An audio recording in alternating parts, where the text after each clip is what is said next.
Hello प्यारे बच्चों और दोस्तों, मैं सर्वेश कुमार दीक्षित आप सभी का स्वागत करता हूं हम दोनों के प्यारे से बैच में जिसका नाम है प्रयास 2.0।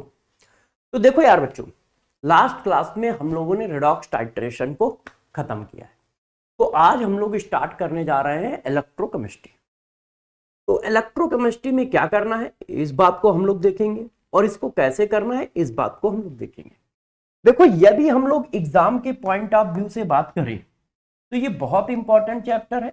मेंस में एक या दो क्वेश्चन आपको हमेशा इससे मिलेंगे।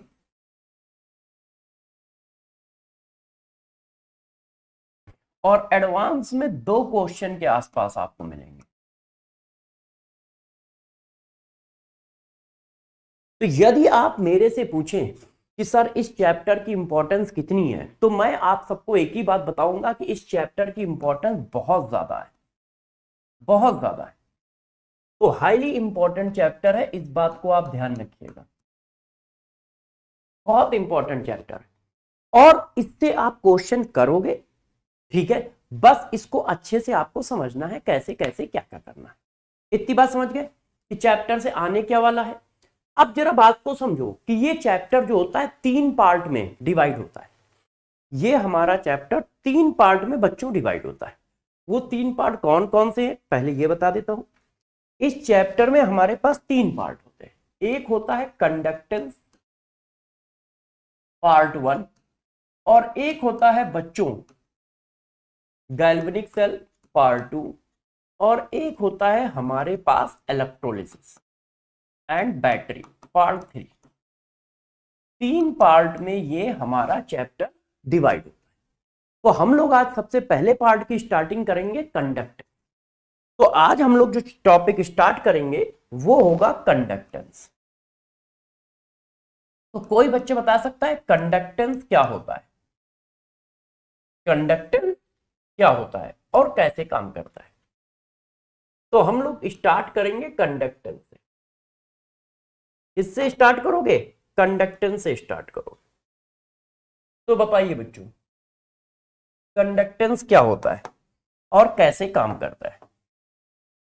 कोई बच्चा बता सकता है कंडक्टेंस के बारे में? बताओ बताओ, कोई आइडिया लगाओ। तो देखो यार, कंडक्टेंस क्या करता है और कैसे होता है। तो कंडक्टेंस जो होता है उसको हम सी से रिप्रेजेंट करते हैं। किससे रिप्रेजेंट करते हैं? सी से। और एनसीईआरटी में उसको जी से रिप्रेजेंट किया गया है। तो सबसे पहली बात, conductance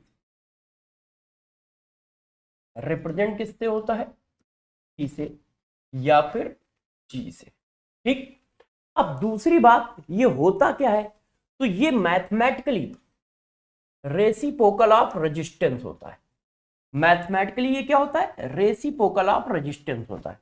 conductance is equal to reciprocal of resistance, ये मैथ के हिसाब से है। मगर यदि आप पूछो कि ये क्या करता है, तो अब आप क्या बताओगे?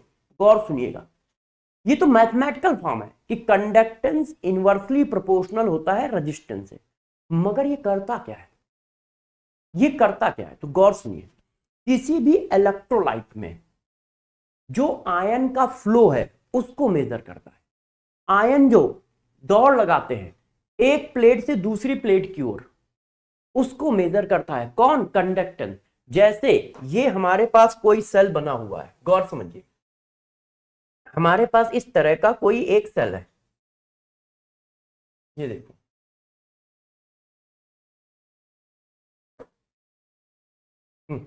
सॉरी, ये देखो, हम लोगों ने एक सेल बनाया और उसमें ये एक रॉड डाल दी। देखो, एक रॉड ये पड़ी हुई है और एक रॉड ऐसे पड़ी हुई है, ठीक। अब इसमें मैंने भर रखा है कोई इलेक्ट्रोलाइट। इस तरह से आपने एक इलेक्ट्रोलाइट भर रखा है। इलेक्ट्रोलाइट क्या होता है जानते हो ना, आयनिक इक्विलिब्रियम में पढ़ाया है। इलेक्ट्रोलाइट वो सॉल्यूशन होता है जिसमें आयंस होते हैं। इलेक्ट्रोलाइट वो सॉल्यूशन होता है जिसमें आयंस होते हैं। तो अब जरा देखो यार, इसके ऊपर सपोज करो पॉजिटिव चार्ज है, इसके ऊपर निगेटिव चार्ज है। अब आप मेरे को बताना अब मेरे को बताओ, यहां पर कोई पॉजिटिव आयन है तो वो किधर मूव करेगा? निगेटिव प्लेट की ओर। वो निगेटिव प्लेट की ओर मूव करेगा ना, ऐसे। और यदि कोई निगेटिव आयन है तो वो किधर मूव करेगा? पॉजिटिव प्लेट की ओर, ड्यू टू इलेक्ट्रोस्टैटिक्स फोर्स। तो अब ये जो मूवमेंट है, इसके फ्लो को कौन मेजर करता है? कंडक्टेंस। कंडक्टेंस मेजर करता है rate of flow of charge in electrolyte solution. तो थ्योरेटिकली ये क्या मेजर करता है? ये मेजर करता है, it is measure rate of flow of charge in electrolyte solution. Electrolyte solution में ये rate of flow of charge को मेजर करता है कि कितनी तेजी से ये आयन मूव कर रहा है अपोजिट प्लेट की ओर, कितनी तेजी से कैटायन मूव कर रहा है अपोजिट प्लेट की ओर। इसको कौन मेजर करता है? कंडक्टेंस मेजर करता है। तो कंडक्टेंस क्या करता है? It is a measure rate of flow of charge in electrolyte solution. वो इलेक्ट्रोलाइट सॉल्यूशन में rate of flow of charge को मेजर करता है। और मैथमेटिकली फार्मूला क्या होता है? C equal to 1/r। C equal to 1/r। अब इसकी यूनिट देखो, यूनिट ऑफ कंडक्टेंस। तो यार आप इतनी बात तो समझ ही गए होगे, यदि ये C इक्वल टू 1/r है तो R की यूनिट रेजिस्टेंस, रेजिस्टेंस की यूनिट ओम, तो ये क्या होगा? Ohm inverse. मगर यार हम लोग फिजिक्स की यूनिट क्यों यूज करेंगे? तो हम एक नई यूनिट लाते हैं जिसको बोलते हैं सीमेंस। ये देखो, और इसको रिप्रेजेंट किया जाता है कैपिटल एस। तो हम कंडक्टेंस की एक नई यूनिट बनाते हैं साइमेंस, और जिसको हम लोग क्या रिप्रेजेंट करते हैं? कैपिटल एस से रिप्रेजेंट करते हैं। इसको हम लोग किससे रिप्रेजेंट कराते हैं? कैपिटल एस से रिप्रेजेंट कराते हैं। इसको हम लोग कैपिटल एस से रिप्रेजेंट कराते हैं। ये देखो, कैपिटल एस से रिप्रेजेंट करा देते हैं सीमेंस। ये देखिए, तो C इक्वल टू 1/r, और इसको हम लोग कैपिटल एस से रिप्रेजेंट कर देते हैं। तो ये होता है हमारा कंडक्टेंस। अब एक और टर्म आता है बच्चों कंडक्टेंस के बाद।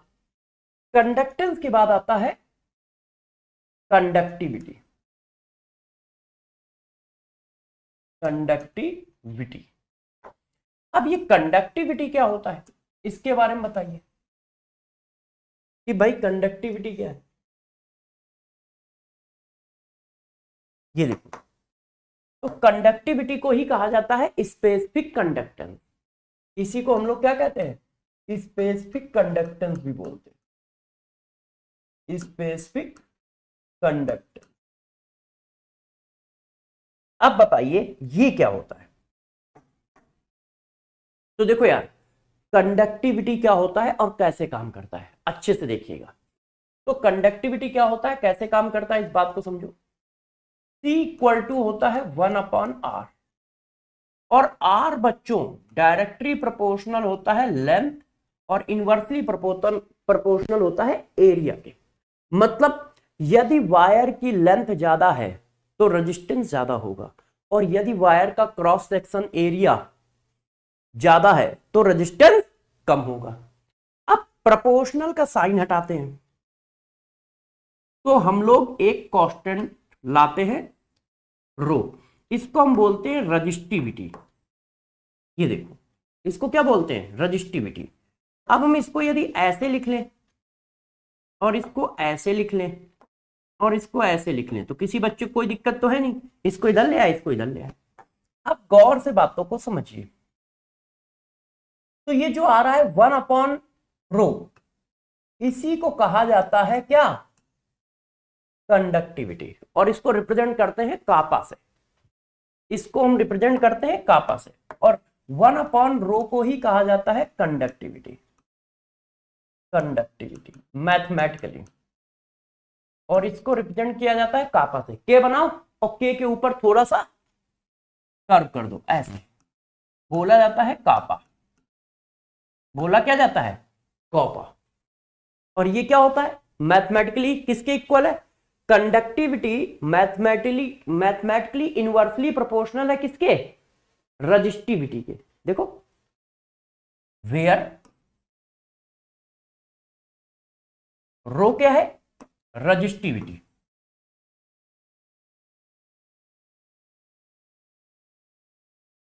रो क्या है, रजिस्टिविटी। तो कापा इक्वल टू 1/रो। तो यदि हम कापा की वैल्यू डाल दें तो ये क्या आ जाएगा, तो यदि आप अच्छे से देखो तो यहां पे आ गया कापा, और 1/r क्या होता है, कंडक्टेंस, और इसको बोलते हैं सेल कांस्टेंट, इसको बोलते हैं सेल कांस्टेंट। L/A को, L/A को क्या बोलते हैं, सेल कांस्टेंट। तो ये हमारा फार्मूला आया, resistivity equal to conductance into cell constant. तो किसी बच्चे ने कहा सर सेल कांस्टेंट क्या होता है, तो देखो ये जो लेंथ है ये L है, दो इलेक्ट्रोड के बीच की लेंथ को L कहते हैं, और ये जो क्रॉस सेक्शन एरिया है इसको A कहते हैं, ये जो क्रॉस सेक्शन एरिया है इसको A कहते हैं। तो यही L/A बना है, यही L/A बना है, where cell constant equal to क्या, L/A, cell constant equal to L/A। ये देखो where cell constant equal to L/A। इतनी बात समझ में आई, इतनी बात क्लियर है। तो यार मैथमेटिकली तो तुम समझ गए क्या, कि कंडक्टिविटी जो होती है रजिस्टिविटी का रेसिप्रोकल होती है। मैथमेटिकली तुम समझ गए कि कंडक्टिविटी जो होती है रेसिप्रोकल होती है रजिस्टिविटी का। मगर ये करता क्या है, जैसे कंडक्टेंस क्या करता था, conductance rate of flow of charge को मेजर करता था, किसमें, इलेक्ट्रोलाइट सॉल्यूशन में।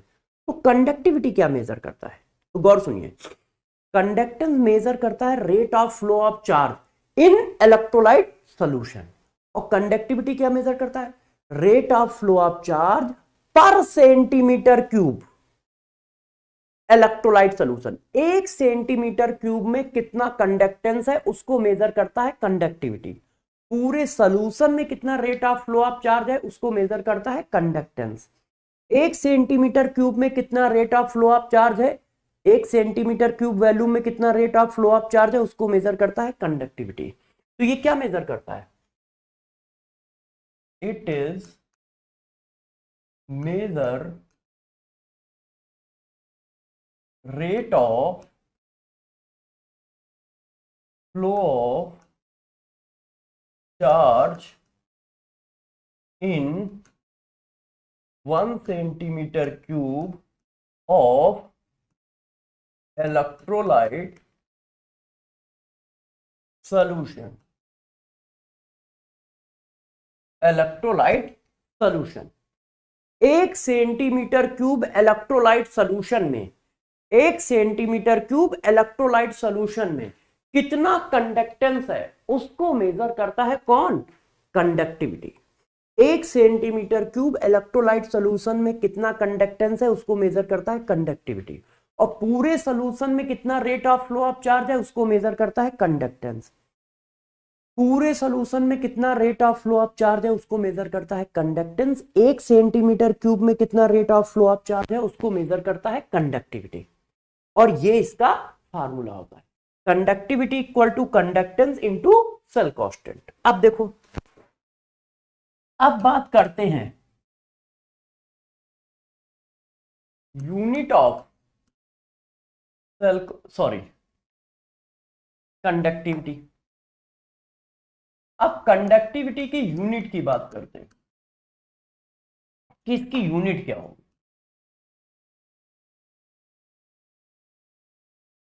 तो यदि बच्चों हम इसके यूनिट की बात करें तो जरा देखो यूनिट क्या आएगी,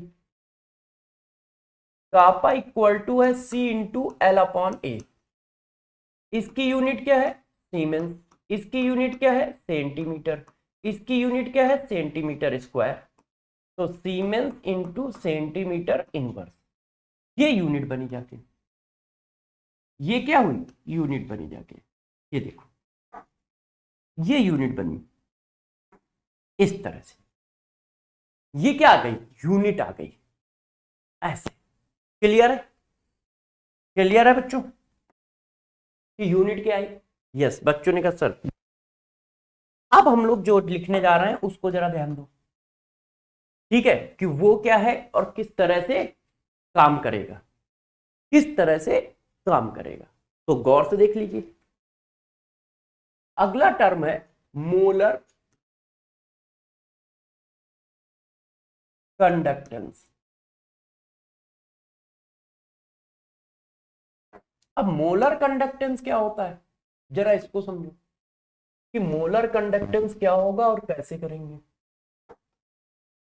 देखिए कि मोलर कंडक्टेंस क्या है। देखो बच्चों, इसको रिप्रेजेंट करते हैं हम लोग लैम्डा एम से। होता क्या है, होता कुछ ये है, देखिए मैंने एक कंटेनर लिया इस तरह से, ठीक, उसमें हम लोगों ने इलेक्ट्रोलाइट डाल दिया। ये हमारा कोई सेल है, ऐसे बना हुआ है इस तरह से, ठीक है, इस तरह से हमारा कोई सेल बना हुआ है। अब गौर से देखिए, एक प्लस प्लेट है, एक अपना माइनस प्लेट है, और इस तरह से उनमें इलेक्ट्रोलाइट भरा हुआ है।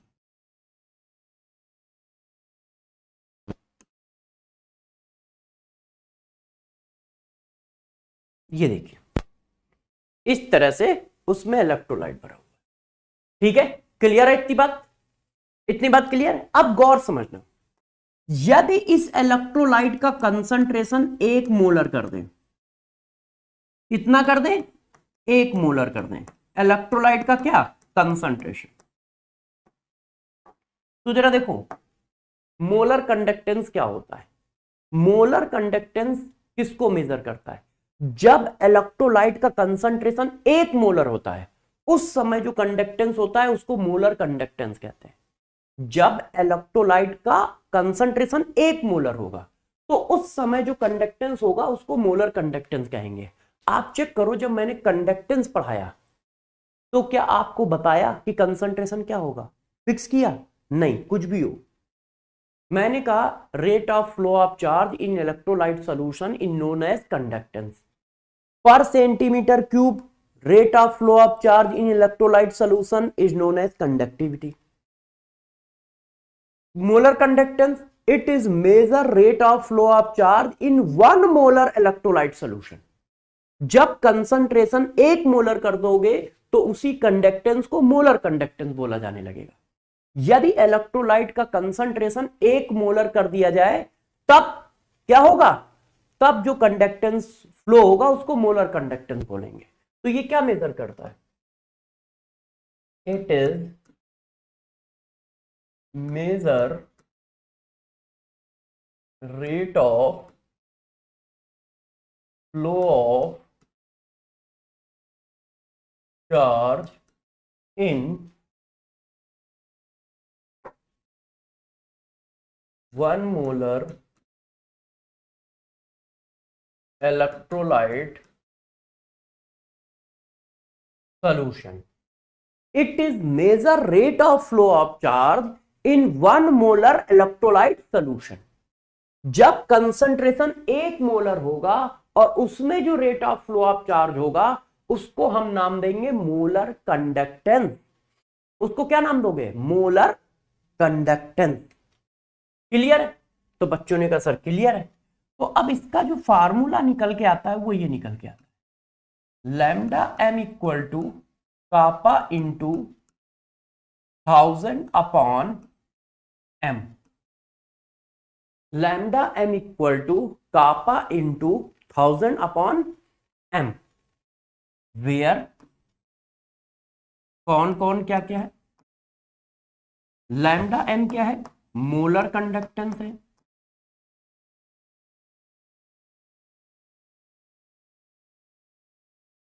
एम क्या है,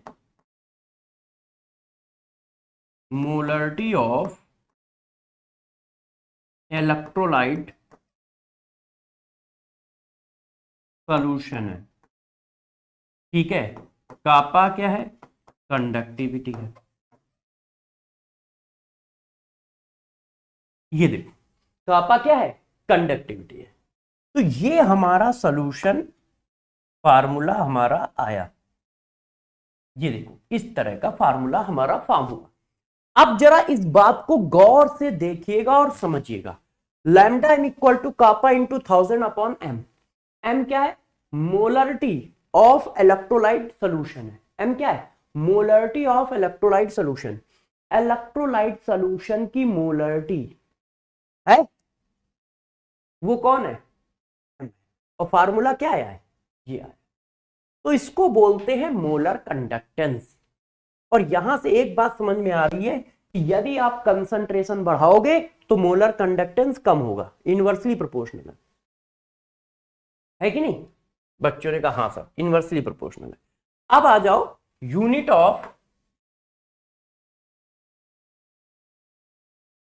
ऑफ लैम्डा एम, इसकी यूनिट क्या होगी। तो देखो यार लैम्डा एम इक्वल टू है कापा इंटू 1000 अपॉन एम। कापा की यूनिट होती है साइमेंस सेंटीमीटर इनवर्स। 1000 की तो कोई यूनिट नहीं होती, वो एक नंबर है। और मोलर की यूनिट क्या होती है, मोलरिटी की क्या होती है, मोल पर लीटर, और लीटर को क्या कहते हो, सेंटीमीटर क्यूब। तो जब ये आया तो क्या आया, साइमेंस सेंटीमीटर स्क्वायर मोल इनवर्स, ये ऊपर जाएगा है ना। तो मोलर कंडक्टेंस की यूनिट क्या आ गई, ये आ गई,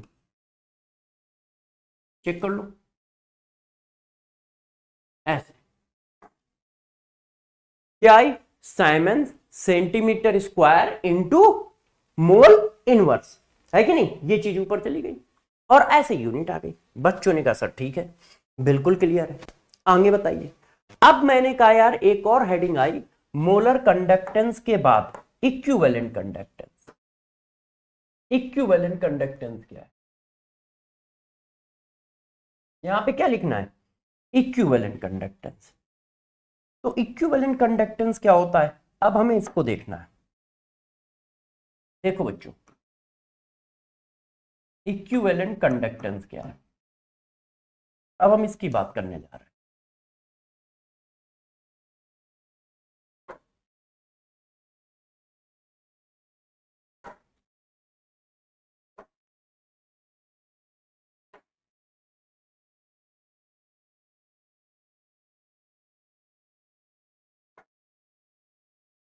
पता नहीं वो कैसे,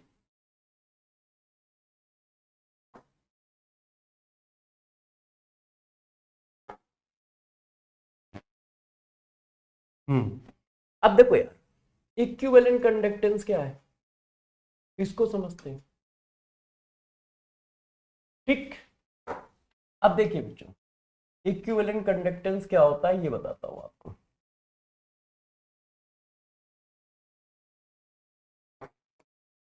देखिए इक्विवेलेंट कंडक्टेंस क्या होता है,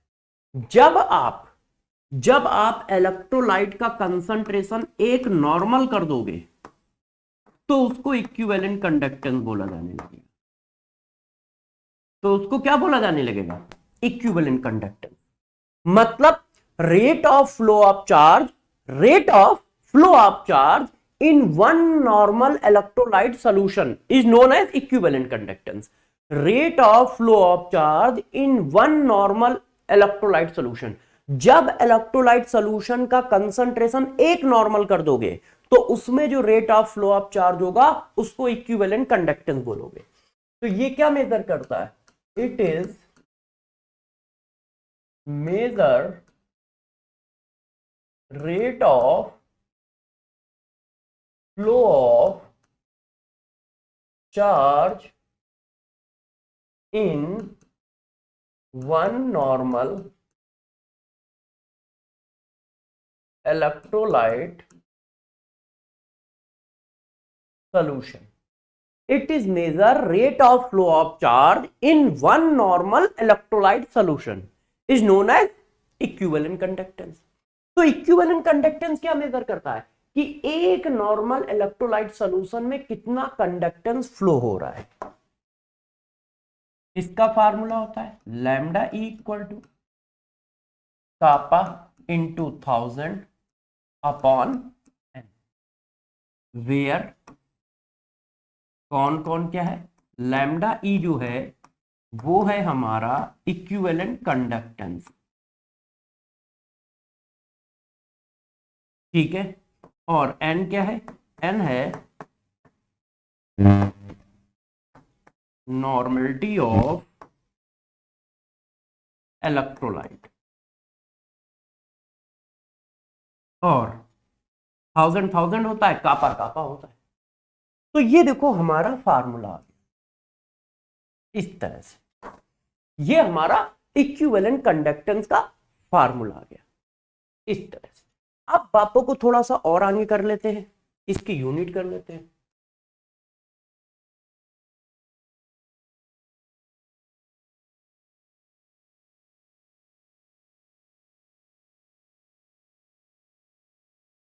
देखो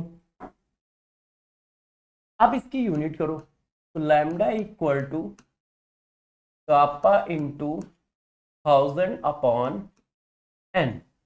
लैम्डा कापा की यूनिट क्या है, साइमन सेंटीमीटर, 1000 की कोई यूनिट नहीं होती, और नॉर्मलिटी की यूनिट क्या है, gram equivalent,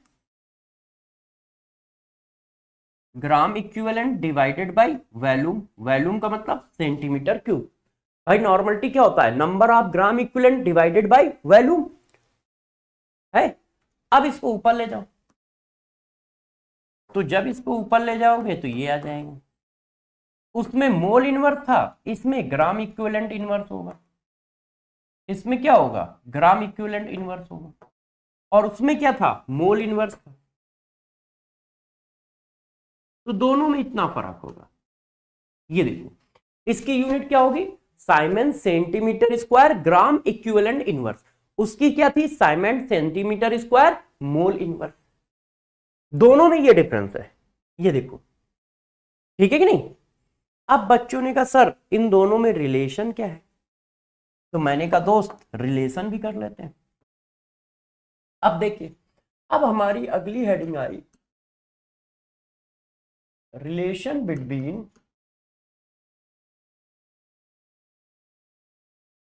lambda E and lambda M.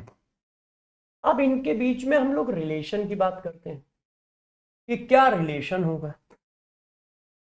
तो बताओ भाई इनके बीच में क्या रिलेशन आएगा, लैम्डा एम और लैम्डा ई के बीच में कैसा रिलेशन आएगा। तो देखो आप क्या करोगे, lambda M equal to kappa into 1000 upon M, और lambda E equal to kappa into 1000 upon N. अब डिवाइड कर दो, तो जब बच्चों आप इनको डिवाइड कर रहे हो तो क्या आ रहा है, ये आ रहा है। अच्छा नॉर्मेलिटी को क्या लिख सकते हो, एन फैक्टर इंटू मोलरिटी, और अपॉन में क्या है, मोलरिटी, कैंसिल आउट हो गई। तो जब कैंसिल आउट हो गई तो क्या आंसर आ गया, आ गया lambda M equal to lambda E equal to N factor. ऐसे lambda M equal to N factor into lambda E.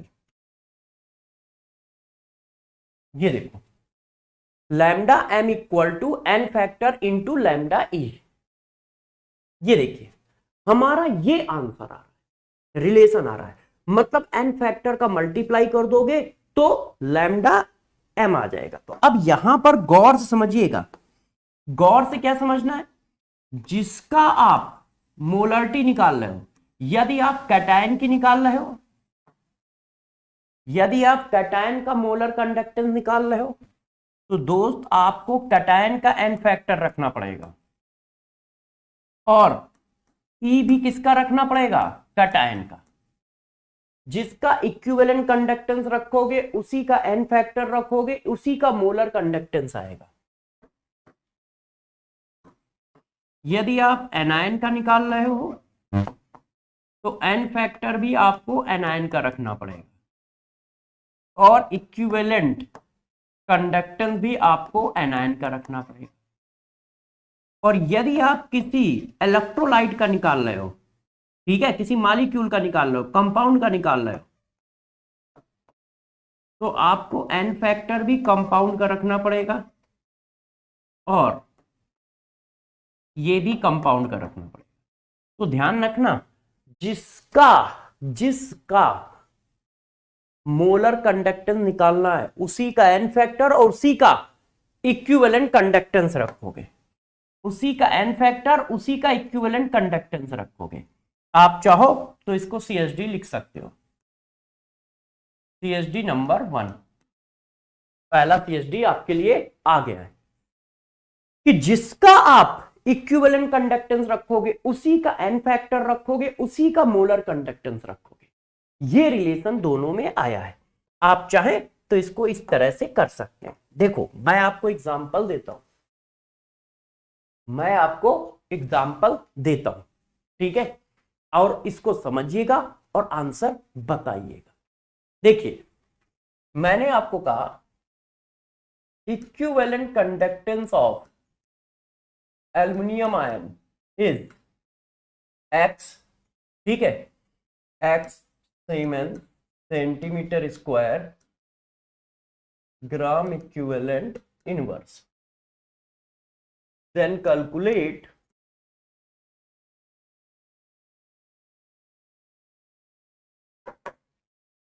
molar conductance of aluminium ion। ये देखो, अब आंसर क्या बताओगे, अब आंसर क्या बताओगे? ठीक है, मैंने ऑप्शन दिया आपको, मैंने ऑप्शन दिया आपको x 3x x/3 नन। अब इसी क्वेश्चन को मैंने फिर चेंज किया, मैंने कहा equivalent conductance of aluminium sulphate is x siemens centimetre square equivalent inverse. Calculate molar conductance of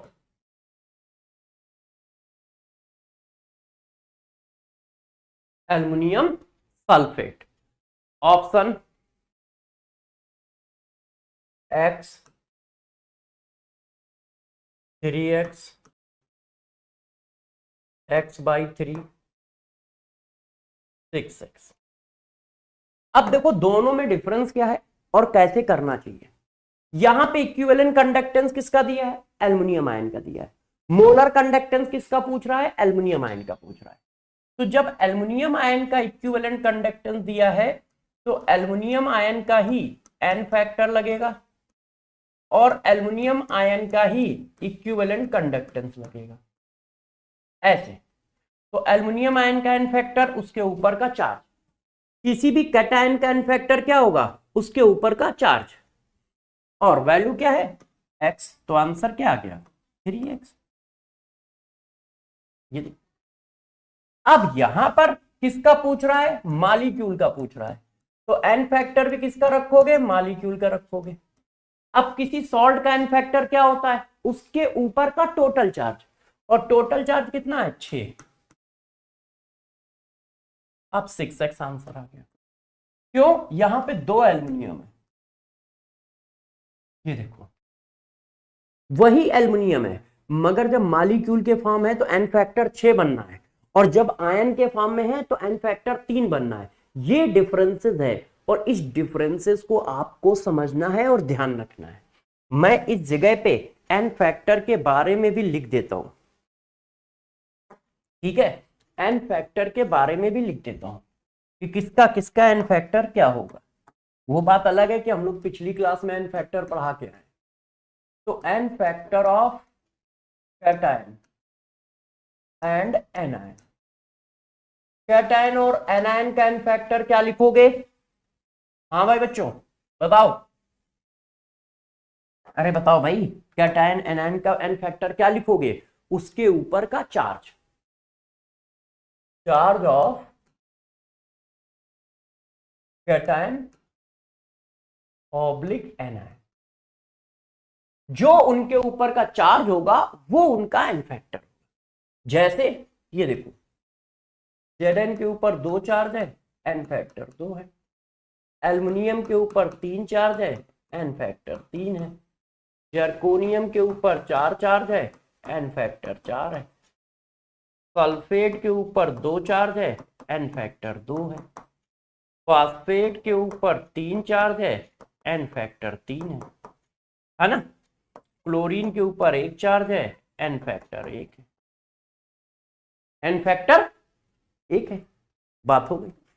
अब किसी सॉल्ट का एन फैक्टर कैसे लिखोगे? तो वो आपको लिखना आता ही है, एन फैक्टर ऑफ सॉल्ट।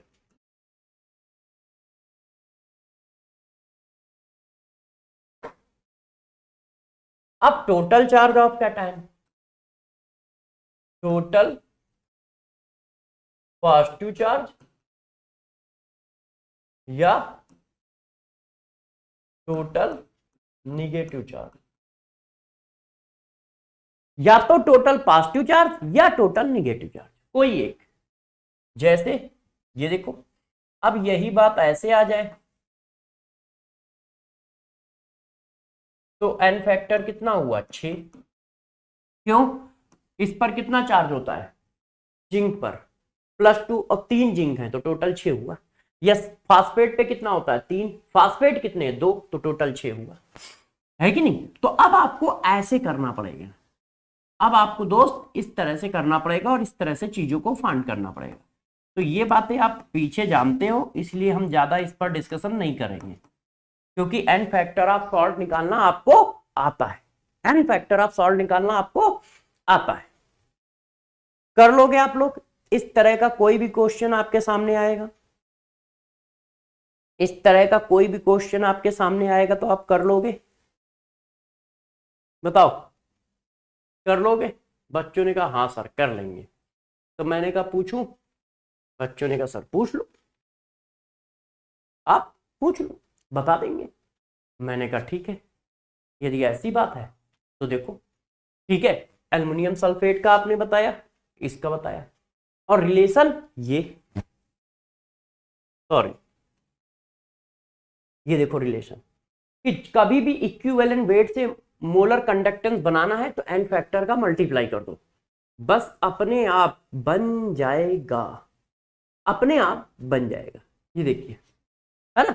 तो इस रिलेशन को हमें बहुत अच्छे से ध्यान रखना है, इस रिलेशन को हमें बहुत अच्छे से ध्यान रखना है। चलिए, अब आपको जो बातें करा रहे हैं जरा उन पर फोकस करिए। तो कंडक्टेंस हम लोगों ने 4 तरह के पढ़े, कौन कौन से? कंडक्टेंस, वो पूरे सोल्यूशन में कितना rate of flow of charge है उसको कंडक्टेंस कहते हैं। कंडक्टिविटी, 1 सेंटीमीटर क्यूब में कितना rate of flow of charge है उसको कंडक्टिविटी कहते हैं। मोलर कंडक्टेंस, एक मोलर इलेक्ट्रोलाइट सॉल्यूशन में जितना rate of flow of charge है, मोलर कंडक्टेंस। इक्विवेलेंट कंडक्टेंस, एक नॉर्मल इलेक्ट्रोलाइट सॉल्यूशन में जितना rate of flow of charge है, equivalent conductance. Molar conductance equivalent conductance में रिलेशन, तो molar conductance equal to N factor into equivalent conductance. Molar conductance equal to N factor into equivalent conductance. यहां तक की बातें हम लोगों ने की हैं, क्लियर? बच्चों ने कहा क्लियर। तो मैंने कहा इस क्वेश्चन को कर दो तो फिर हम लोग अगली हेडिंग पे चलते हैं। बताइए बच्चों, देखिए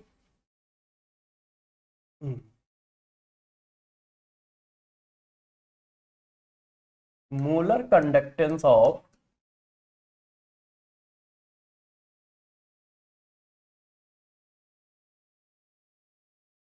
calcium phosphate is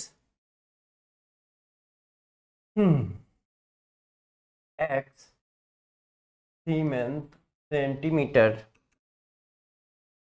centimetre square mole inverse. ठीक है, mole inverse. then calculate equivalent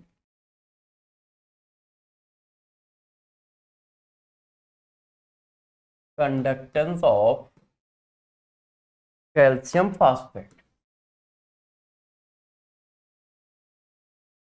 बताओ बच्चों, इसका इक्विवेलेंट कंडक्टेंस पूछ रहा है। आपको मैं ऑप्शन दे देता हूं।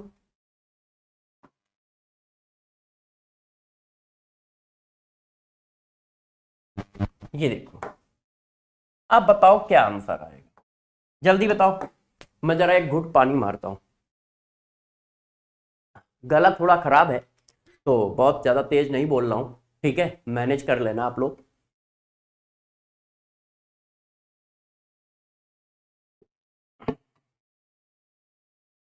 बताइए बच्चों, तो आपको पता है molar conductance equal to N factor into equivalent conductance. इसकी वैल्यू एक्स है, किसका मोलर कंडक्टेंस है, मॉलिक्यूल का, तो एन फैक्टर भी किसका डालोगे, मॉलिक्यूल का। और एन फैक्टर कितना निकल के आएगा, 6। आप चाहे जिसका निकाल लो, आप चाहे जिसका निकाल लो। कैल्शियम के ऊपर 2 चार्ज होता है और 3 कैल्शियम है, टोटल चार्ज कितना हुआ, 6। और फास्फेट के ऊपर 3 होता है, 2 फास्फेट है, टोटल चार्ज कितना हुआ, 6। तो ये देखो हमारा आंसर आ गया। ये देखिए बच्चों, अब क्या करना है, अब इसके आगे की बात करते हैं।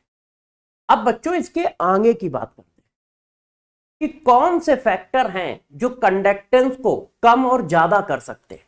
मतलब अब हम लोग बात करेंगे इफेक्टिंग फैक्टर की, कि कौन से फैक्टर कंडक्टेंस पे इफेक्ट डालते हैं, है ना। तो हेडिंग है इफेक्टिंग फैक्टर, इफेक्टिंग फैक्टर। तो चलिए एक एक करके अब इनकी बात कर लेते हैं कि कौन से फैक्टर हैं जो कंडक्टेंस पे इफेक्ट डालेंगे। पहला, टेम्परेचर। यदि टेम्परेचर को हम कम ज्यादा करेंगे तो क्या कंडक्टेंस पे इफेक्ट पड़ेगा, बात करते हैं, है ना। यदि आप टेम्परेचर बढ़ा या घटा रहे हो तो बताओ कंडक्टेंस पे क्या इफेक्ट पड़ेगा। यदि हम टेम्परेचर बढ़ाएंगे या घटाएंगे तो क्या होगा। सपोज करो आपने टेम्परेचर बढ़ाया, तो जब टेम्परेचर बढ़ाओगे तो काइनेटिक एनर्जी बढ़ जाएगी, और काइनेटिक एनर्जी बढ़ गई तो मोशन बढ़ जाएगा आयन का, या स्पीड ऑफ आयन बढ़ जाएगी।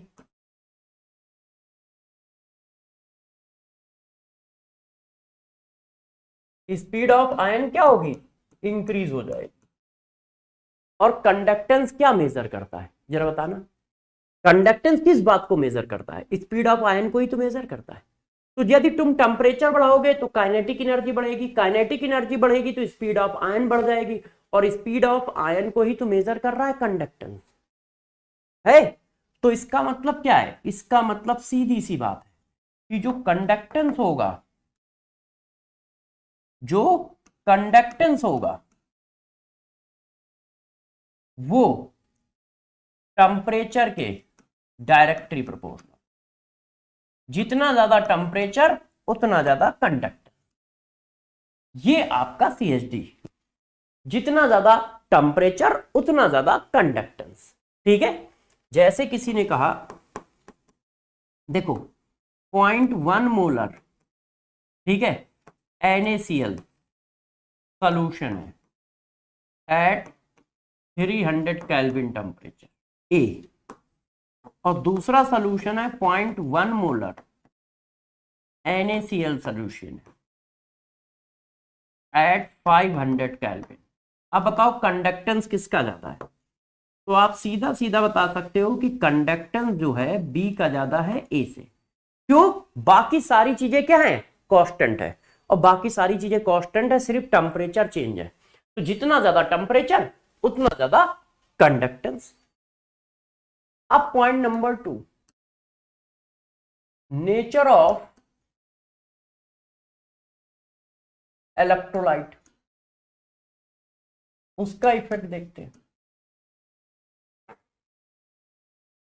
इलेक्ट्रोलाइट के नेचर का, तो देखो यार सिंपल सी बात है, जितना स्ट्रॉन्ग इलेक्ट्रोलाइट होगा उतने ज्यादा आयंस होंगे, आयंस ज्यादा होंगे तो कंडक्टेंस ज्यादा होगा, है ना, कंडक्टेंस ज्यादा होगा। तो सिंपल सी बात इतनी सी है, क्या, जो कंडक्टेंस होता है, जो कंडक्टेंस होता है वो नंबर ऑफ आयंस के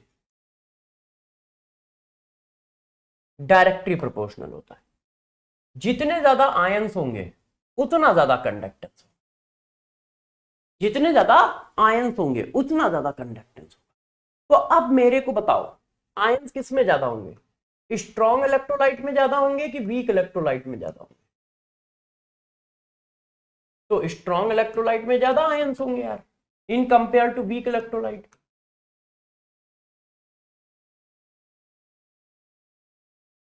है कि नहीं? क्यों? स्ट्रॉन्ग इलेक्ट्रोलाइट क्या होता है, 100% आयोनाइज होता है,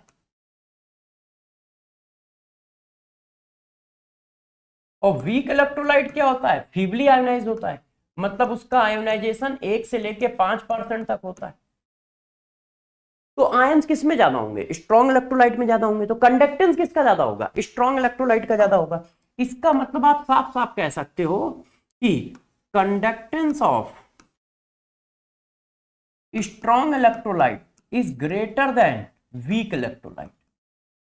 फॉर एग्जाम्पल जैसे किसी ने ये क्वेश्चन दिया, देखो इधर 1 मोलर HCl सॉल्यूशन है ए, और इसी तरह से 1 मोलर एस्टिक एसिड सॉल्यूशन है। आप पूछ रहा बताओ कंडक्टेंस किसका ज्यादा होगा, तो किसका ज्यादा बताओगे, कंडक्टेंस किसका ज्यादा होगा, तो ए का ज्यादा होगा बी से। क्यों? क्योंकि ए जो है HCl है और ये स्ट्रॉन्ग एसिड है, स्ट्रॉन्ग एसिड का मतलब स्ट्रॉन्ग इलेक्ट्रोलाइट, और बी जो है वो एस्टिक एसिड है। एस्टिक एसिड क्या है, वीक एसिड है, और वीक एसिड का मतलब वीक इलेक्ट्रोलाइट। आयंस HCl में बहुत ज्यादा होंगे in compare to acetic acid. क्यों? HCl एक स्ट्रॉन्ग इलेक्ट्रोलाइट है, और जब स्ट्रॉन्ग इलेक्ट्रोलाइट है तो कंडक्टेंस ज्यादा होगा क्योंकि HCl में आयन ज्यादा होंगे। है? तो बच्चों ने कहा अच्छा सर। अब देखो इसी का एक और क्वेश्चन देता हूं आपको फंसाने के लिए। देखो अब मैंने क्या किया, दोनों स्ट्रॉन्ग इलेक्ट्रोलाइट कर दिए। आप बताओ, दोनों के दोनों स्ट्रॉन्ग इलेक्ट्रोलाइट है और दोनों का कंसंट्रेशन सेम है। अब किस में होंगे अलग, अब बताओ कंडक्टेंस किसका ज्यादा होगा, बताइए बताओ कंडक्टेंस किसका ज्यादा होगा। NaCl स्ट्रॉन्ग इलेक्ट्रोलाइट है, सोडियम कार्बोनेट स्ट्रॉन्ग इलेक्ट्रोलाइट है, क्योंकि दोनों ही सॉल्ट है और कंसंट्रेशन भी बराबर है, मगर आयंस के नंबर बराबर नहीं है। आयंस के नंबर बराबर नहीं है, इसमें 2 आयंस है पर मॉलिक्यूल और इसमें 3 आयंस है। तो आयन किस में ज्यादा आएंगे, बी में ज्यादा आएंगे। दोनों ही दोनों ही मेरे दोस्त स्ट्रॉन्ग इलेक्ट्रोलाइट है। जब दोनों ही स्ट्रॉन्ग है तो दोनों ही 100% आयनाइज होंगे। तो यदि NaCl 200 आयन देगा तो उसी समय सोडियम कार्बोनेट 300 आयन देगा। तो आयन किस में ज्यादा होंगे, इसमें, तो कंडक्टेंस इसमें ज्यादा। जितने ज्यादा आयंस उतना ज्यादा कंडक्टेंस, जितने ज्यादा आयंस उतना ज्यादा कंडक्टेंस। ये देखो, तो बात समझ रहे हो, कंसंट्रेशन सेम है और आयन के नंबर अलग है। अब देखो आयंस के नंबर अलग करने का 2 तरीका है। आप चाहो तो ऐसा भी क्वेश्चन कर सकते थे। देखिए अब इसी क्वेश्चन को मैं ऐसे भी कर सकते, 0.5 मोलर NaCl सॉल्यूशन ए और 1 मोलर NaCl सॉल्यूशन। अब कंडक्टेंस किसका ज्यादा है, तो अभी भी कंडक्टेंस बी का ज्यादा होगा। क्यों? आयन ज्यादा है।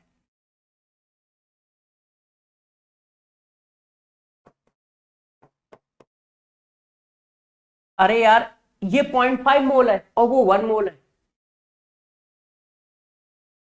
तो दोनों सेम है, number of ion same produce करेंगे।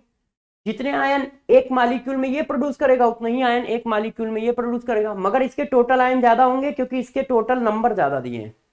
1 मोलर है तो ये 2 मोलर आयन लगाएगा।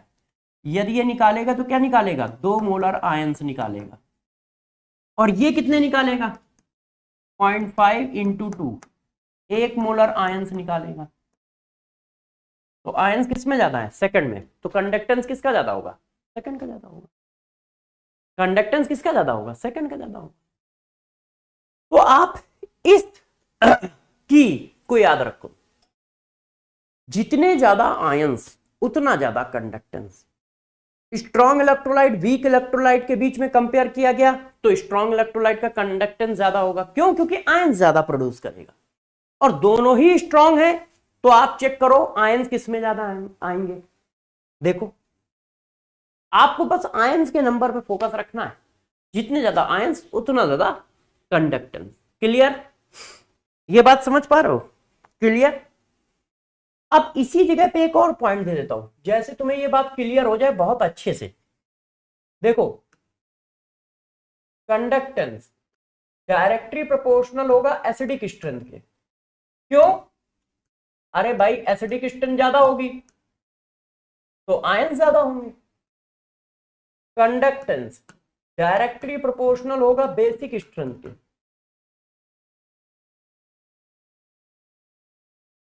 ये देखिए, मान लो उसने ऐसा कंपेयर कर दिया तो तुम क्या करोगे।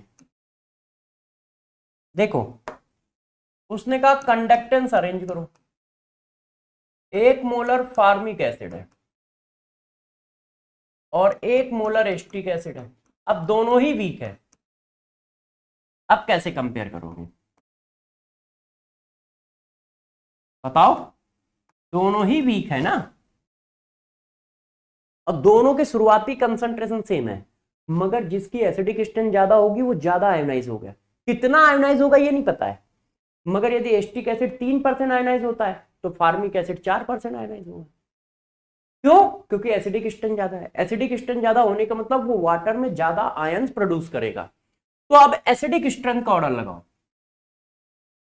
तो ये देखो क्यों, क्योंकि बेटा एसिडिक स्ट्रेंथ जो है वो फार्मिक एसिड की ज्यादा है एसिडिक एसिड से। ऑर्गेनिक से निकालोगे एसिडिक स्ट्रेंथ, किसी ने कहा reason, reason due to plus I effect. क्यों, acidic strength plus I effect के इनवर्सली प्रोपोर्शनल है। अब ऑर्गेनिक तो मुझे नहीं पढ़ाना है, तो ऑर्गेनिक आप अपना देखिएगा, है ना। अच्छा महाजन सर ने शायद स्टार्ट भी कर दी होगी ये चीज, तो आप कोई चिंता की बात ही नहीं है, आप कर ही लोगे, है ना। तो जरा देखो, तो एसिडिक स्ट्रेंथ ज्यादा है इसका मतलब वो आयोनाइज ज्यादा होगा, आयोनाइज ज्यादा होगा तो कंडक्टेंस ज्यादा होगा।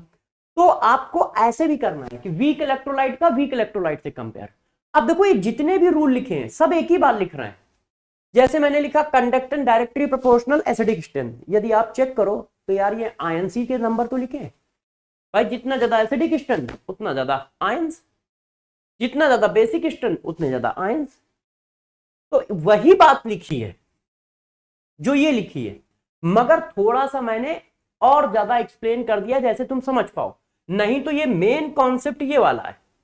इतनी देर से मैं इसी कॉन्सेप्ट से आंसर निकाल रहा हूं भाई। स्ट्रॉन्ग इलेक्ट्रोलाइट में आयन ज्यादा है इसलिए स्ट्रॉन्ग इलेक्ट्रोलाइट का कंडक्टेंस वीक इलेक्ट्रोलाइट से ज्यादा है। दोनों ही स्ट्रॉन्ग है तो जिसमें आयन ज्यादा है उसका कंडक्टेंस ज्यादा है। अब इस एसिडिक स्ट्रेंथ और बेसिक स्ट्रेंथ पे भी यही बात है। मेंस में एक क्वेश्चन आ चुका है, आपको मेंस का एक क्वेश्चन देता हूं। मेंस में 2019 में ये क्वेश्चन आया है, ये देखो ये 2019 में आया है।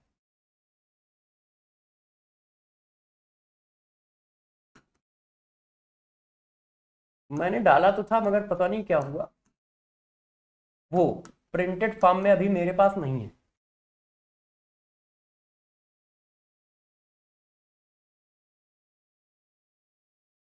अरेंज करना है conductance, arrange conductance in increasing order. अब ये क्वेश्चन है, अब इसका सोल्यूशन करो। तो मैंने क्या पढ़ाया है, कंडक्टेंस जो है वो डायरेक्टली प्रोपोर्शनल है एसिडिक स्ट्रेन के, या basic concept conductance directly proportional है नंबर ऑफ आयन के। अब एसिडिक स्ट्रेन का ऑर्डर लगाओ। तो देखो यदि हम एसिडिक स्ट्रेन का ऑर्डर लगाएं तो ये क्वेश्चन बहुत अच्छा है, क्योंकि इसमें ऑर्गेनिक भी सही लगी है और फिजिकल भी सही लगी है, मतलब फिजिकल और ऑर्गेनिक मिक्स क्वेश्चन है। तो अब देखो एसिडिक स्ट्रेन का ऑर्डर ये होता है, formic acid, benzoic acid and acetic acid. Formic acid जो होता है बेंजोइक एसिड से ज्यादा एसिडिक होता है। क्यों? क्योंकि वो इक्वल रेजोनेटिंग फिगर बनाता है। ये देखो इस तरह से। अब कोई स्टेरिक हिंड्रेंस नहीं होता, जिसकी वजह से मूवमेंट बहुत फास्ट होता है। ऐसे एक जैसे फिगर है और आई इफेक्ट भी नहीं है। तो फार्मिक एसिड जो होता है बेंजोइक एसिड और एस्टिक एसिड से ज्यादा एसिडिक होता है, जबकि एस्टिक एसिड एरोमेटिक एसिड है।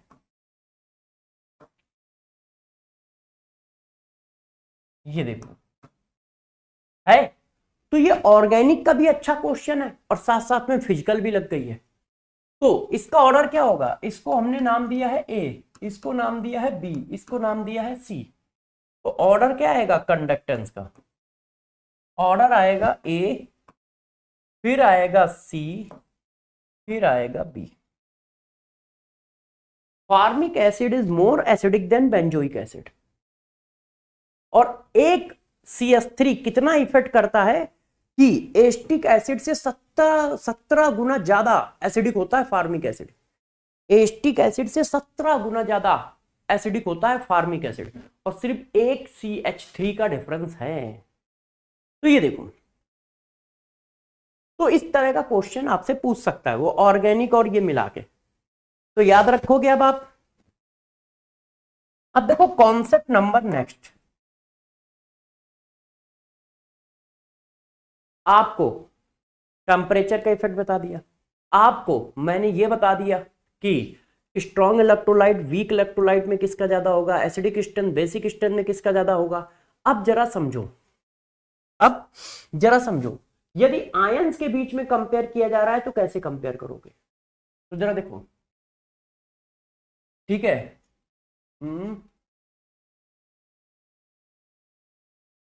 Compare of conductance in ions.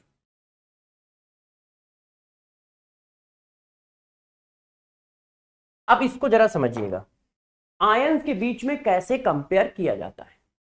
तो पहली बात तो ये समझो, जैसे देखो ये हमारा कोई वो है सेल, इस तरह से। गौर से मेरी बात समझिएगा बच्चों, है ना।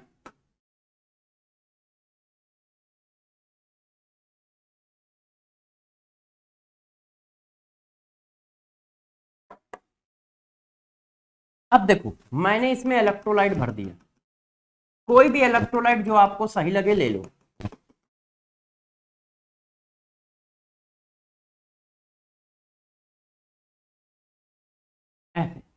अब इसमें मैंने भर दिया NaCl। ये NaCl का इलेक्ट्रोलाइट है, एक्वस NaCl। अब जरा एक बात को सबसे पहले समझो, अब यहां पे अपना प्लेट पे चार्ज लगा लो, एक प्लेट पॉजिटिव है और एक प्लेट निगेटिव है। अब मेरे को एक बात बताइएगा, जब आयंस पानी में जाते हैं तो हमेशा ध्यान रखो, देखो गौर सुनिएगा, naked ions does not exist in aqueous solution. पानी में नेकेड आयन एग्जिस्ट नहीं करता, मतलब इस तरह का कोई आयन एग्जिस्ट नहीं करेगा, इस तरह का या इस तरह का, ऐसा कोई आयन पानी के अंदर नहीं मिलेगा, ऐसा कोई भी आयन पानी के अंदर नहीं मिलेगा, ऐसा कोई भी आयन पानी के अंदर नहीं मिलेगा। पानी के अंदर आयन हमेशा हाइड्रेटेड फॉर्म में एग्जिस्ट करता है, ions exist always hydrated form in aqueous solution. Aqueous solution में आयन हमेशा हाइड्रेटेड फॉर्म में एग्जिस्ट करते हैं, ऐसे अपने चारों ओर बहुत सारे वाटर ऐड करे रहते हैं, जिसको हम लोग इस तरह से दिखाते हैं, इस तरह से, वो इस तरह से अपने चारों ओर बहुत सारे वाटर ऐड करे रहते हैं, ड्यू टू अट्रैक्शन फोर्स इस फॉर्म में एग्जिस्ट करते हैं।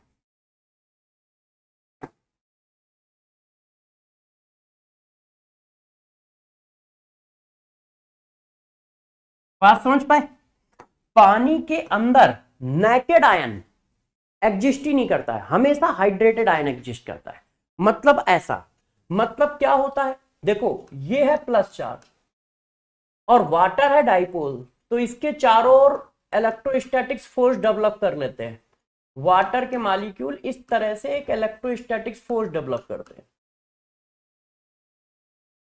ये देखो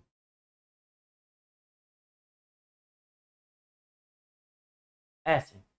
और ये जो आयन आया इसको हम हाइड्रेटेड आयन कहते हैं, ये हमारा एक्वस आयन है, मतलब यही रिप्रेजेंट किया जाता है ऐसे, या यही रिप्रेजेंट किया जाता है ऐसे। अकेला नेकेड आयन नहीं मिलेगा, उसके चारों ओर वाटर भी मिलेंगे, इसको कहा जाता है हाइड्रेटेड आयन।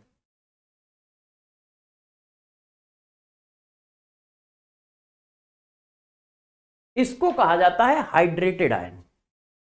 तो पानी के अंदर आयंस इस फॉर्म में एग्जिस्ट करते हैं। बात समझ में आई? तो बच्चों ने कहा ठीक है। अब बताओ, जब आयन बड़ा हो जाएगा तो उसका मूवमेंट अपोजिट प्लेट की ओर कैसा होगा? यदि आयन हैवी हो गया है, यदि आयन हैवी हो गया है, क्यों? क्योंकि वाटर के मॉलिक्यूल उसके साथ आ गए, तो उसका मोशन कैसा हो जाएगा? कम हो जाएगा। मूवमेंट कैसा हो जाएगा? अपोजिट प्लेट की ओर कम हो जाएगा। तो हमेशा ध्यान रखो कि हम क्वेश्चन को करें कैसे। तो अब गौर समझिएगा, जो मैं लिखने जा रहा हूं और जो मैंने बताया है उसमें देखना अपोजिट होगा। गौर से देखो, हम क्वेश्चन निकालने के लिए, गौर से सुनिएगा, पानी में ऑलवेज हाइड्रेटेड आयन एग्जिस्ट करता है, पानी में ऑलवेज हाइड्रेटेड आयन एग्जिस्ट करता है। और जो आप साइज पढ़ते हो पीरियोडिक टेबल में कि down the group size increase कर रहा है, left to right size decrease कर रहा है, वो गैस एटम या गैस आयन के होते हैं, वो हाइड्रेटेड आयन के नहीं होते हैं। गैस एटम या गैस आयन के होते हैं, हाइड्रेटेड आयन के नहीं होते। बात समझ गए? पहली बात कि पीरियोडिक टेबल में जो आप साइज के बारे में जानते हो कि डाउन द ग्रुप डिक्रीज कर रहा है, left to right, down the group size increase कर रहा है, लेफ्ट टू राइट डिक्रीज कर रहा है, वो गैस आयन का है या गैस एटम का है, हाइड्रेटेड का साइज नहीं है। तो अब बात आई कंडक्टेंस को हम आयन के साइज से कैसे रिलेट करें। तो जरा देखो मैं कैसे कर रहा हूं, इस बात को समझिए। यदि किसी आयन का साइज बड़ा है तो कंडक्टेंस ज्यादा होगा। अब मैंने जो साइज लिखा है वो नेकेड आयन का साइज लिखा है, गैसियस एटम का साइज लिखा है, जबकि पानी में गैसियस आयन एग्जिस्ट नहीं करेगा। मगर निकालने का तरीका ये इजी है। क्यों? क्योंकि आज तक तुमने साइज जो पढ़ा है गैस आयन का पढ़ा है, तो गैस आयन का साइज या गैस एटम का साइज आपको पहले से आता है। तो मुझे डिस्कस नहीं करना पड़ेगा और आप आसानी से निकाल पाओगे। और नहीं तो फिर हाइड्रेटेड आयन का साइज यदि पूछा तो पहले तुम हाइड्रेटेड आयन का साइज निकालोगे फिर क्वेश्चन करोगे। तो कंडक्टेंस डायरेक्टली प्रोपोर्शनल है साइज ऑफ गैसियस आयन। हम गैसियस आयन के साइज को कह रहे हैं और जो आप पीरियोडिक टेबल में पढ़ के आए हो, है ना, अकॉर्डिंग टू पीरियोडिक टेबल, जैसा आपने पीरियोडिक टेबल में पढ़ा है वैसा ही ये देखो। और दूसरी बात, कंडक्टेंस चार्ज के इनवर्सली प्रोपोर्शनल होता है। जितना ज्यादा चार्ज होगा उतना कम कंडक्टेंस होगा और ये डोमिनेटिंग फैक्टर है। यदि दोनों एक साथ वेरी करें तो इस पर ध्यान दीजिएगा।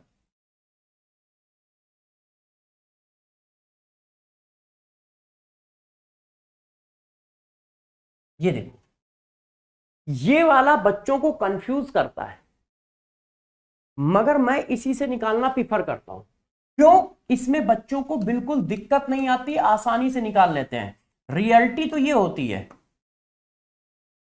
रियल कॉन्सेप्ट तो ये है, मगर इस कॉन्सेप्ट को लगाने में तुम्हें दिक्कत फील होगी कि कंडक्टेंस जो होता है वो हाइड्रेटेड आयन के इनवर्सली प्रोपोर्शनल होता है। मगर आपको पहले अब हाइड्रेटेड आयन का साइज निकालना पड़ेगा।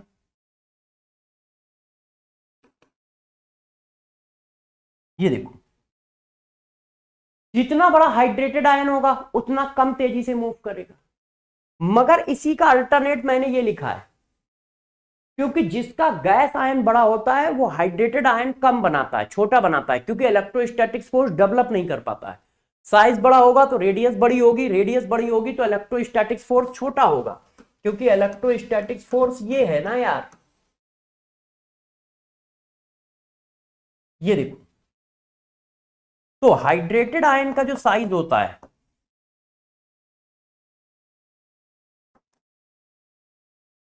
वो इलेक्ट्रोस्टैटिक फोर्स के प्रोपोर्शनल होता है। तो गैस आयन जितना बड़ा होगा हाइड्रेटेड आयन उतना छोटा होगा, इसीलिए मैंने ये कॉन्सेप्ट लिखा है। तो आप इस कॉन्सेप्ट से क्वेश्चन निकालिएगा, ठीक है। और ध्यान रखिएगा, मेरे और बुक में जो कॉन्सेप्ट लिखे हैं, मेरे और बुक में जो कॉन्सेप्ट लिखे हैं या मैंने या किसी और सर ने जो पढ़ाया है उसमें डिफरेंस किस बात का है। हो सकता है बुक में ये लिखा हो साइज ऑफ हाइड्रेटेड आयन, ये, मगर मैं तुमसे कह रहा हूं इससे आंसर ना निकालो, तुम इससे निकालो, इससे इजीली निकाल पाओगे। क्योंकि हाइड्रेटेड आयन का साइज निकालने के लिए तुम्हें 10 बातें सोचनी पड़ेंगी, मगर गैस आयन का साइज मेरे दोस्त तुम जानते हो। वो बात अलग है कि गैस आयन पानी में एग्जिस्ट ही नहीं कर रहा होगा, मगर क्वेश्चन निकालने के तरीके में मैं कह रहा हूं गैस आयन का साइज चेक करो। उससे क्या होगा, आसानी से क्वेश्चन आ जाएगा बिना दिमाग लगाए। नहीं तो तुम बार बार हाइड्रेटेड आयन चेक करते रहोगे, और हाइड्रेटेड आयन इससे चेक किया जाता है, इस कॉन्सेप्ट से, और उसमें तुमसे गलती हो सकती है, उसमें तुमसे गलती हो सकती है। तो ये देखो, गैस आयन लिखा है या हाइड्रेटेड आयन लिखा है, तो इसी का अल्टरनेट कॉन्सेप्ट ये है, तो आप इसको यूज करोगे। हो सकता है कंफ्यूजन आए, इसलिए मैं बार बार इस बात को एक्सप्लेन कर दे रहा हूं कि बच्चों में कंफ्यूजन आता है। तो ध्यान रखना, हम जब क्वेश्चन निकालने जाएंगे तो हम क्या कर रहे हैं, चीटिंग कर रहे हैं। उसको क्या पता कि हमने कौन सा साइज चेक किया है? फिर समझना, पानी में गैसियस आयन एग्जिस्ट नहीं करते हैं, हमेशा हाइड्रेटेड आयन एग्जिस्ट करते हैं। तो क्वेश्चन निकालना चाहिए था इस रूल से, मगर मैंने इस रूल से इसलिए नहीं निकाला क्योंकि हाइड्रेटेड आयन का साइन निकालने के लिए, हाइड्रेटेड आयन का साइज निकालने के लिए बच्चे को ये लगाना पड़ेगा, और हाइड्रेटेड आयन का साइज हम लोग कभी पढ़ते नहीं है हम लोग। तो मैंने इससे बचने के लिए कि बच्चा आसानी से क्वेश्चन कर सके और सारे क्वेश्चन सही हो, मैंने ये लिखा दिया। क्योंकि तुम क्लास 6 से जो साइज पढ़ते आए हो वो सब गैसियस आयन के हैं, तो इसलिए बच्चों को बुक और दूसरों की नोटबुक में डिफरेंस आ सकता है, क्योंकि दूसरे बुक में या नोटबुक में ये लिखा होगा और हमने ये लिखाया है, और यहां पर मैंने दोनों लिखा दिए हैं। तो हो सकता है बच्चों को ये कंफ्यूजन आए कि यार एक बार साइज इनवर्सली प्रोपोर्शनल है, एक बार साइज डायरेक्टली प्रोपोर्शनल है। तो दोस्त दोनों में बहुत बड़ा डिफरेंस है। ये इक्वस आयन का साइज है, ये गैस आयन का साइज है। गैस आयन जितना बड़ा होगा उसका इक्वस आयन उतना छोटा होगा। ये देखो, ये रेडियस है, ये गैस आयन की रेडियस है, तो गैस आयन जितना बड़ा होगा इक्वस आयन उतना छोटा होगा। हाइड्रेटेड साइज और गैस आयन का साइज इनवर्सली प्रोपोर्शनल होता है।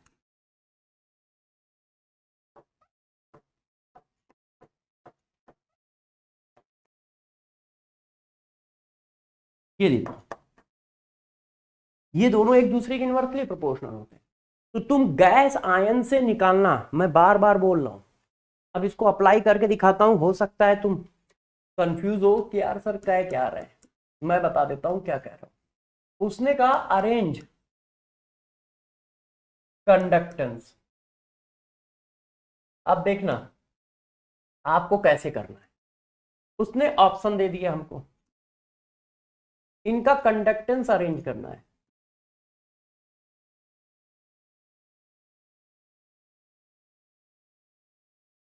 बताओ, इनका कंडक्टेंस अरेंज करना है। ठीक है, ये देखो, इनका कंडक्टेंस हम लोगों को अरेंज करके देना है। तो अब हम कैसे देंगे? तो बच्चों हम क्या करेंगे, हम करेंगे जो हम पहले जानते थे। Down the group size increase करता है, किसका इंक्रीज करता है? गैस आयन का इंक्रीज करता है। तो बस हम गैस आयन से देख लेंगे, साइज इंक्रीज कर रहा है तो कंडक्टेंस ज्यादा होगा। क्यों? जितना ज्यादा आयन का साइज उतना ज्यादा कंडक्टेंस। मगर हम किस आयन के बोल रहे हैं? हम गैस आयन का बोल रहे हैं, हम इक्वस आयन का नहीं बोल रहे हैं। ये देखो, down the group size increase करता है तो कंडक्टेंस इंक्रीज करेगा, मगर वो गैस आयन का साइज इंक्रीज करता है। और गैस आयन से हम क्वेश्चन निकालना है। क्यों? मैंने आपको क्वेश्चन निकालने का तरीका बताया है ना, कि हम कैसे क्वेश्चन निकालेंगे। और रियलिटी में क्या है, down the group hydrated ion का साइज डिक्रीज करता है, क्योंकि गैस आयन का इंक्रीज कर रहा है तो हाइड्रेटेड आयन का डिक्रीज करेगा। तो down the group hydrated ion का साइज डिक्रीज करेगा तो कंडक्टेंस बढ़ेगा, क्योंकि साइज कम होगा तो पानी में तेजी से भगेगा। तो आप गैस आयन से क्वेश्चन को करना तो आपको सोचना नहीं पड़ेगा, अपने आप आंसर आ जाएगा। जैसे किसी ने कहा यार ये बताओ,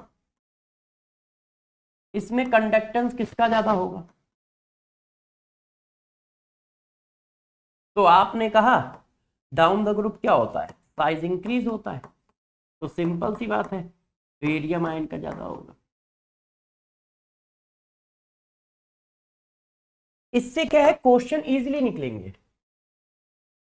आपको ज्यादा दिमाग की नहीं लगाना पड़ेगा, आप जो जानते हो वही है। किसी ने कहा बताओ जरा इसमें से कंडक्टेंस किसका ज्यादा होगा? गौर से देखिए,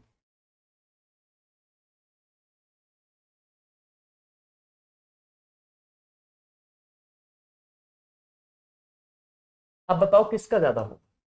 तो मेरे दोस्त ये बताओ, सब कुछ तो कॉमन है, सब कुछ कॉमन है, सी एल आयन दोनों में सेम है, कंसंट्रेशन दोनों में सेम है, तो कटायन का ही तो वेरिएशन है। तो कौन सा कटायन ज्यादा कंडक्टेंस शो करेगा? जिसका साइज ज्यादा है। तो बस इसका मतलब KCl का कंडक्टेंस NaCl से ज्यादा होगा। भाई बाकी चीज तो कांस्टेंट ही है ना, बाकी चीज तो कांस्टेंट है। तो साइज पे चला गया, और साइज किसका ज्यादा है? K का। तो बस कंडक्टेंस ज्यादा है, जिसका साइज ज्यादा उसका कंडक्टेंस ज्यादा। मैं ये कह रहा हूं, अब मान लो किसी ने ये कह दिया कि यार इनका कंडक्टेंस बताओ,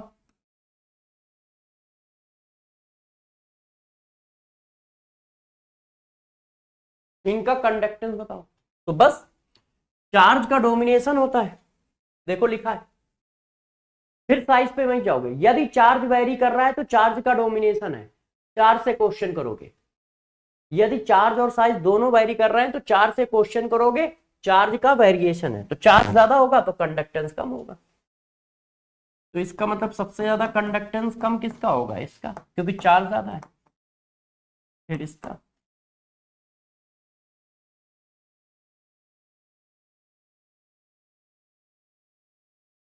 बस हो गया, बस हो गया। है बात समझ पा रहे हो?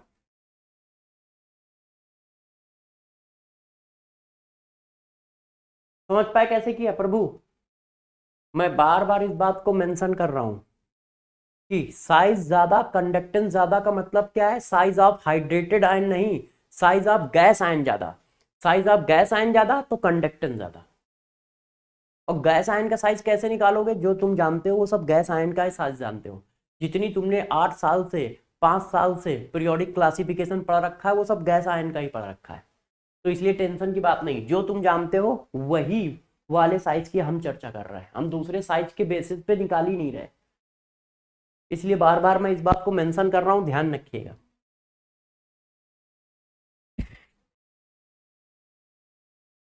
कर लोगे बच्चे? क्या कर लेंगे। अब देखो एक बहुत इंपॉर्टेंट पॉइंट, इसको जरा समझो, बहुत इंपॉर्टेंट पॉइंट। क्या? Conductance of H ion and OH ion is very high in compared to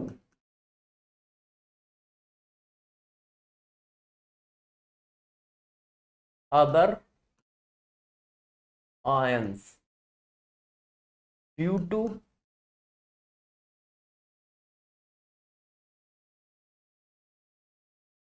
Groth's effect।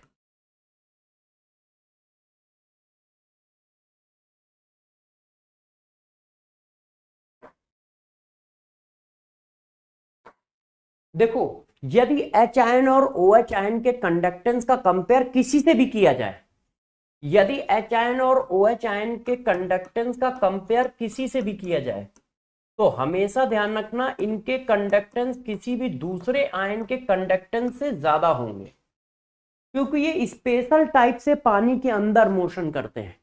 और वो स्पेशल टाइप क्या है मैं बताता हूं। सबसे पहले ये बात दिमाग में बैठा लो कि यदि तुमसे क्वेश्चन ऐसा पूछा जा रहा है तो उसमें दिमाग मत लगाने लग जाना। ये देखो अब वो कह रहा है जरा ऑर्डर लगाओ कंडक्टेंस का। कंडक्टेंस किसका ज्यादा है? तो तुम सीधा सीधा लिख दो कि कंडक्टेंस ए का ज्यादा है बी से। क्यों? बाकी सब कुछ कांस्टेंट है, Cl आयन दोनों के पास है कंसंट्रेशन दोनों का बराबर है। तो भैया जिसके पास H आयन ज्यादा होंगे उसका कंडक्टेंस ज्यादा होगा। क्यों? क्योंकि H आयन का कंडक्टेंस किसी भी आयन के कंपेयर में बहुत ज्यादा होता है। H आयन का कंडक्टेंस किसी भी आयन के कंपेयर में बहुत ज्यादा होता है। ये देखो है, ये देखो। तो यदि हम HCl कंपेयर NaCl से करें तो आंख बंद करके HCl को ज्यादा कर दो। क्यों? क्योंकि दोनों ही स्ट्रॉन्ग इलेक्ट्रोलाइट है, दोनों ही स्ट्रॉन्ग इलेक्ट्रोलाइट है और उसके पास H आयन है। H आयन का कंडक्टेंस किसी भी आयन से ज्यादा होगा। मगर इस बात को ध्यान रखिएगा कि वीक और स्ट्रॉन्ग का कंपेयर ना होने पाए। नोट नोट, यदि मैं 1 मोलर एस्टिक एसिड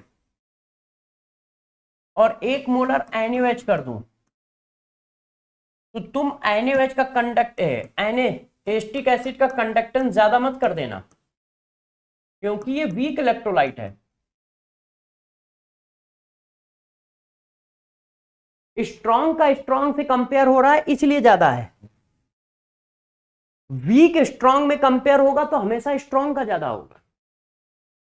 फिर H आयन और OH आयन का कंपेयर नहीं करोगे।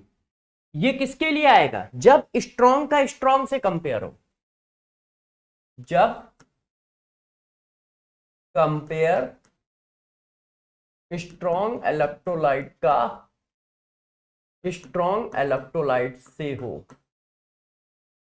तब लगाना है। मतलब ये बात है HCl का NaCl से ज्यादा है। मगर यदि हम एस्टिक एसिड और NaCl में चेक करेंगे तो NaCl का ज्यादा होगा। क्यों? एस्टिक एसिड 1 2 3 H आयन देगा और NaCl 200 H आयन देगा, सॉरी NaCl 200 आयन देगा। तो 200 आयन का कंडक्टेंस एच आयन पर भारी पड़ जाएगा। वो तो तब बात बताई जा रही है जब नंबर ऑफ आयन सेम हो। जब कंपेयर किससे किससे हो रहा है, जब कंपेयर स्ट्रॉन्ग इलेक्ट्रोलाइट का स्ट्रॉन्ग इलेक्ट्रोलाइट से करो, से हो, एक साथ नहीं लिखे हैं।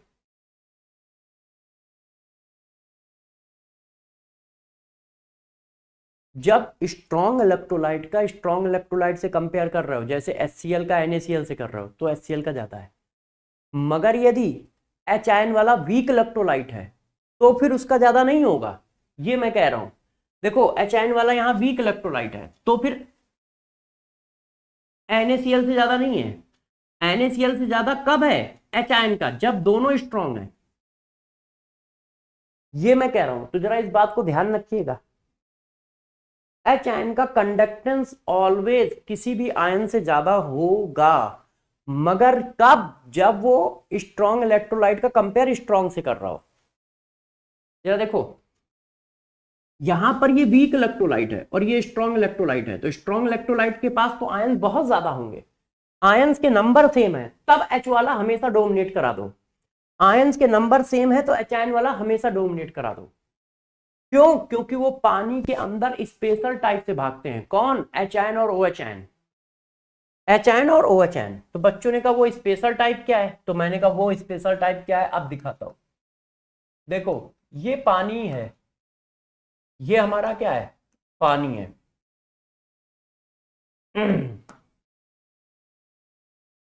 देखते जाइए बच्चों,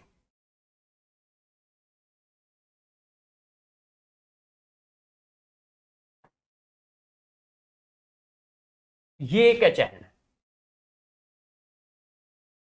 अब H आयन को यहां से यहां तक आना है तो वो खुद चल के नहीं आता है, वो खुद चल के नहीं आता। जैसे H आयन को, हम H आयन है, कैमरे तक जाना है तो हम खुद चल के नहीं आएंगे पानी में, ऐसे नहीं आएंगे, हम दूसरा रास्ता अप्लाई करते हैं।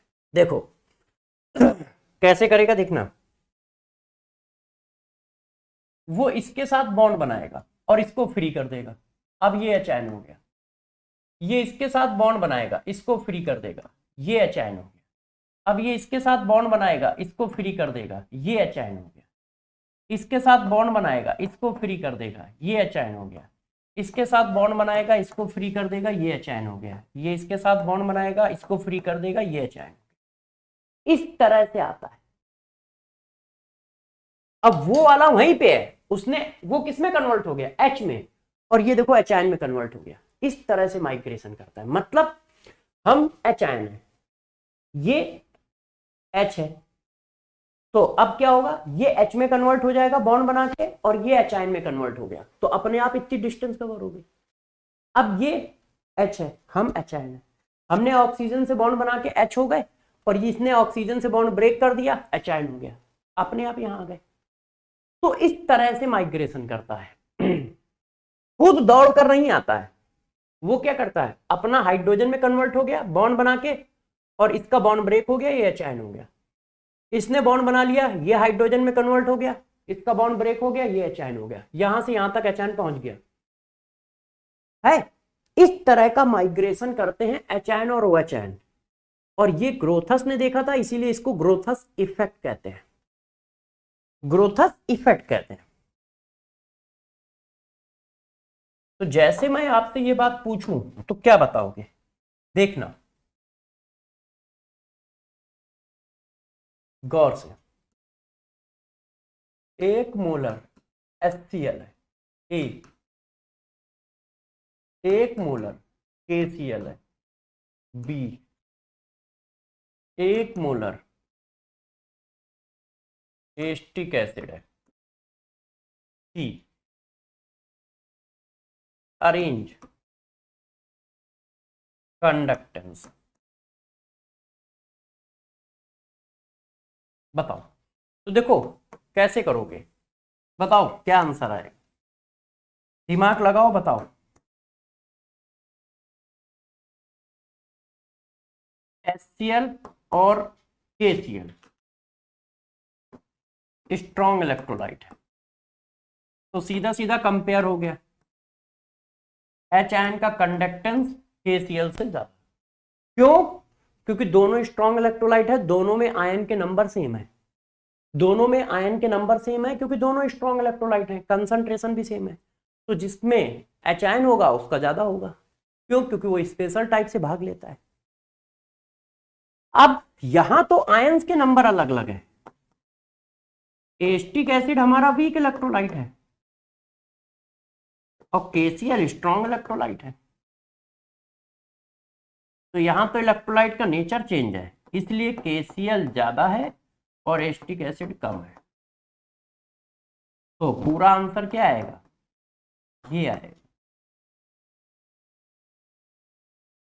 HCl को KCl से ज्यादा क्यों किया? क्योंकि दोनों स्ट्रॉन्ग इलेक्ट्रोलाइट हैं, और दोनों स्ट्रॉन्ग इलेक्ट्रोलाइट हैं तो H आयन का माइग्रेशन किसी भी आयन से ज्यादा होता है। अब एस्टिक एसिड में भी H आयन है, मगर वो वीक इलेक्ट्रोलाइट है, और KCl स्ट्रॉन्ग इलेक्ट्रोलाइट है। यदि 100 मॉलिक्यूल डालोगे तो 200 आयन आएंगे KCl में, और यदि 100 मॉलिक्यूल एस्टिक एसिड के डालेंगे तो 10 आयन आएंगे। 5% आयनाइजेशन होता है एस्टिक एसिड का। तो 200 आयन और 10 आयन के बीच के कंडक्टेंस में बहुत बड़ा डिफरेंस आएगा। H आयन चाहे जितना ज्यादा अच्छा माइग्रेशन कर लेता हो, मगर यार वो 10 आयन है, वो 200 आयन है ना। तो बस इसी वजह से KCl का टोटल कंडक्टेंस एस्टिक एसिड के टोटल कंडक्टेंस से ज्यादा है। और आंसर आप ऐसे लगाओ, आंसर आप ऐसे लगाओ। क्लियर है? क्लियर है? इतनी बात क्लियर है? देखो अभी कंडक्टेंस स्टार्ट कर दिया है, कल की क्लास में सबसे इंपॉर्टेंट होगी। कल की क्लास में बताएंगे कि कंडक्टेंस पर डाइल्यूशन का क्या इफेक्ट होता है। कल की क्लास में आपको बताएंगे कंडक्टेंस पर डाइल्यूशन का क्या इफेक्ट होता है ना। कल की क्लास में पोलार चला आएगा, कल की क्लास में on Sagar D by हक्कल equation आएगी। तो ये सब कल की क्लास में आएगा। तो मेन जो क्वेश्चन वाला पोर्शन है वो कल की क्लास में होगा। ठीक है, आज आप इसको अच्छे से रिवाइज करके रखिएगा, कोई डीपीपी नहीं करनी है, सिर्फ आप इसको रिवाइज करके रखिएगा कल की क्लास के लिए। कल जब पढ़ाएंगे तो इसी चीज को आगे बढ़ाएंगे, और कल कंडक्टेंस वाला पार्ट पूरा खत्म भी कर लेंगे। ठीक है, तो इसको अच्छे से रिवाइज करके रखिएगा। All the very best, bye bye.